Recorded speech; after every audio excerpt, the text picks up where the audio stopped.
Dengan nama Allah yang Maha Pengasih, Maha Penyayang. Wahai Bani Israel, ingatlah nikmatku yang telah aku berikan kepadamu, dan penuhilah janjimu kepadaku.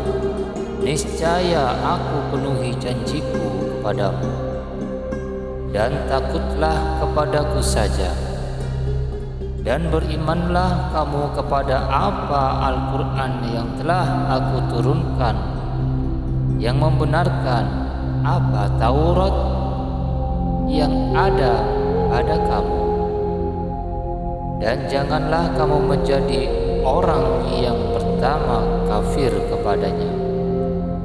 Janganlah kamu jual ayat-ayatku dengan harga murah, dan bertakwalah hanya kepadaku. Dan janganlah kamu campur adukan kebenaran dengan kebatilan, dan janganlah kamu sembunyikan kebenaran sedangkan kamu mengetahuinya. Dan laksanakanlah sholat, tunaikanlah zakat, dan rukuklah beserta orang yang rukuk. Mengapa kamu menyuruh orang lain mengerjakan kebajikan, sedangkan kamu melupakan dirimu sendiri? Padahal kamu membaca kitab Taurat, tidakkah kamu mengerti? Dan mohonlah pertolongan kepada Allah dengan sabar dan sholat. Dan sholat itu sungguh berat, kecuali bagi orang-orang yang khusyuk, yaitu mereka yang yakin bahwa mereka akan menemui Tuhannya, dan bahwa mereka akan kembali kepadanya. Wahai Bani Israel, ingatlah nikmatku yang telah aku berikan kepadamu, dan aku telah melebihkan kamu dari semua umat yang lain di alam ini.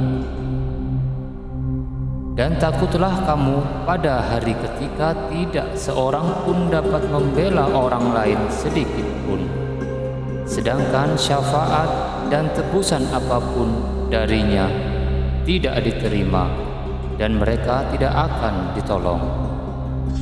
Dan ingatlah ketika kami menyelamatkan kamu dari Fir'aun dan pengikut-pengikut Fir'aun. Mereka menimpakan siksaan yang sangat berat kepadamu. Mereka menyembelih anak-anak laki-lakimu dan membiarkan hidup anak-anak perempuanmu. Dan pada yang demikian itu merupakan cobaan yang besar dari Tuhanmu. Dan ingatlah ketika kami membelah laut untukmu, sehingga kamu dapat kami selamatkan, dan kami tenggelamkan Fir'aun dan pengikut-pengikut Fir'aun, sedang kamu menyaksikan. Dan ingatlah ketika kami menjanjikan kepada Musa 40 malam.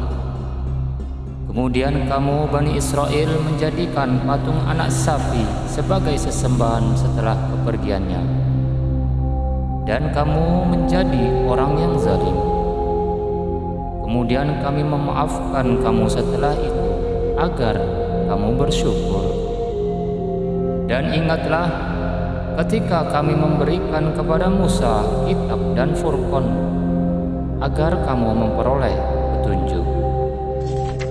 Dan ingatlah ketika Musa berkata kepada kaumnya, "Wahai kaumku, kamu benar-benar telah menzalimi dirimu sendiri dengan menjadikan patung anak sapi sebagai sesembahan. Karena itu bertobatlah kepada Penciptamu dan bunuhlah dirimu. Itu lebih baik bagimu di sisi Penciptamu. Dia akan menerima tobatmu. Sungguh, Dialah yang Maha Penerima Tobat, Maha Penyayang." Dan ingatlah ketika kamu berkata, "Wahai Musa, kami tidak akan beriman kepadamu sebelum kami melihat Allah dengan jelas." Maka halilintar menyambarmu, sedang kamu menyaksikan. Kemudian kami membangkitkan kamu setelah kamu mati, agar kamu bersyukur. Dan kami menaungi kamu dengan awan, dan kami menurunkan kepadamu man dan salwa. Makanlah makanan yang baik-baik dari rezeki yang telah kami berikan kepadamu. Mereka tidak menzalimi kami, tetapi justru merekalah yang menzalimi diri sendiri. Dan ingatlah ketika kami berfirman, masuklah ke negeri ini, Baitul Maqdis, maka makanlah dengan nikmat berbagai makanan yang ada di sana sesukamu, dan masukilah pintu gerbangnya sambil membungkuk, dan katakanlah, bebaskanlah kami dari dosa-dosa kami, niscaya kami ampuni kesalahan-kesalahanmu, dan kami akan menambah karunia bagi orang-orang yang berbuat kebaikan. Lalu orang-orang yang zalim mengganti perintah dengan perintah lain yang tidak diperintahkan kepada mereka. Maka kami turunkan malapetaka dari langit kepada orang-orang yang zalim itu, karena mereka selalu berbuat fasik. Dan ingatlah ketika Musa memohon air untuk kaumnya. Lalu kami berfirman, pukullah batu itu dengan tongkatmu. Maka memancarlah daripadanya 12 mata air. Setiap suku telah mengetahui tempat minumnya masing-masing. Makan dan minumlah dari rezeki yang diberikan Allah. Dan janganlah kamu melakukan kejahatan di bumi dengan berbuat kerusakan.